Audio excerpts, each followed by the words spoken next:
अखंड मंथन के सभी दर्शकों को नमस्कार। मैं हूं शेखर त्रिपाठी और आप देख रहे हैं हमारा यूट्यूब चैनल अखंड मंथन। अब से अखंड मंथन समाचारों के साथ साथ आपको भविष्य की जानकारियां भी देने जा रहा है और तमाम नए कार्यक्रम भी आपके सामने प्रस्तुत किए जाएंगे। सबसे विशेषता ये है कि हम समाचार शुद्ध हिंदी भाषा में प्रस्तुत करेंगे और शुद्ध हिंदी भाषा जिस प्रकार से समाप्त होती जा रही है उसी को पुनर्जीवित करने का प्रयास है ये समाचार बुलेटिन। वैसे तो आपको समाचार टीवी और अन्य सोशल मीडिया या अन्य माध्यमों से मिलते रहेंगे, किंतु शुद्ध हिंदी भाषा में समाचार आपको नहीं मिलेंगे। तो हिंदी भाषा को प्रोत्साहित करने के लिए, अधिक से अधिक इसका प्रयोग करने के लिए आप हमारे चैनल को लाइक, शेयर और सब्सक्राइब करें और हमारा उत्साहवर्धन करें, ताकि हिंदी के भाषा के जो शब्द लुप्त होते जा रहे हैं उसे लोग फिर से अपनाना आरंभ कर दें। अब बात करेंगे तालिबान के अफगानिस्तान पर आधिपत्य अर्थात कब्जा जमाने के पश्चात लोगों के मन में कौतूहल ये है कि आखिर 1996 से 2001 तक अफगानिस्तान पर राज करने वाला तालिबान 20 वर्ष पश्चात वहां कैसे राष्ट्रपति को देश छोड़ने के लिए विवश कर गया।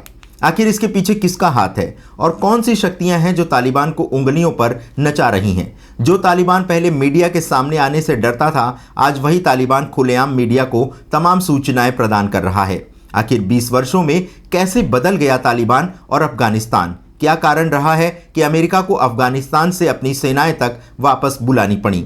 बताया जा रहा है कि तालिबान की कमान उसके 4 कथित नेताओं के हाथ में है, जिसमें पहला है हेबतुल्लाह अखुंदजादा।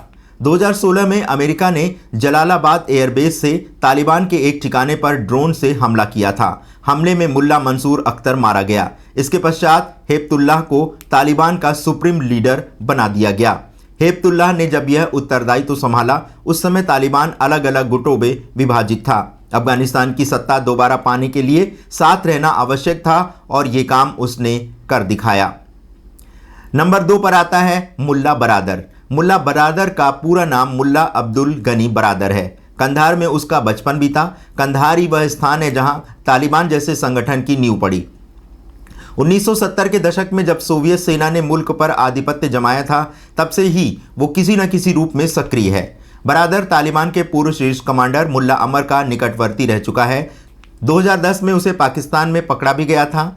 बरादर तालिबान के राजनीतिक और लोकतांत्रिक मामले को देखता है। अमेरिकी फौज की अफगानिस्तान से वापसी के समझौते पर उसने ही हस्ताक्षर किए थे। तीसरे नंबर पर आता है सिराजुद्दीन हक्कानी। सिराजुद्दीन 1970-80 के दशक में सोवियत सेनाओं के विरुद्ध गोरिल्ला आक्रमण करने वाले जलालुद्दीन हक्कानी का पुत्र है।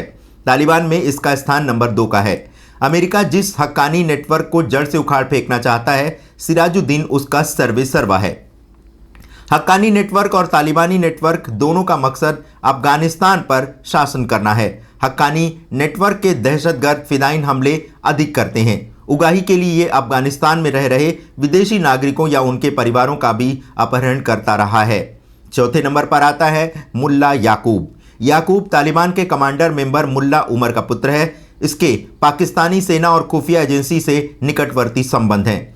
तालिबान की जंगजू यूनिट की कमान इसी के हाथ में है। जंग और हमलों की रणनीति भी यही तय करता है। हालांकि कुछ जानकार मानते हैं कि याकूब की संगठन में भूमिका उतनी सशक्त नहीं है जितनी बताई जाती है। तो दर्शकों, ये था अफगानिस्तान में जिस तरह से तालिबान ने अपना आधिपत्य जमाया है उसके पीछे किन किन का हाथ है, ये आपको हमने आज संक्षेप में बताया। बने रहिएगा दिन भर हमारे साथ, देते रहेंगे आपको दिन भर के समाचार, साथ ही साथ भविष्य और तमाम रोचक जानकारियां, और साथ ही साथ सनातन धर्म के विज्ञान विषय से क्या संबंध है इस पर भी आपको जानकारी मिलती रहेगी। बने रहें, देखते रहें। समय से पूर्व समय की जानकारी प्राप्त करने के लिए अखंड मंथन। धन्यवाद अपना अमूल्य समय हमें प्रदान करने के लिए।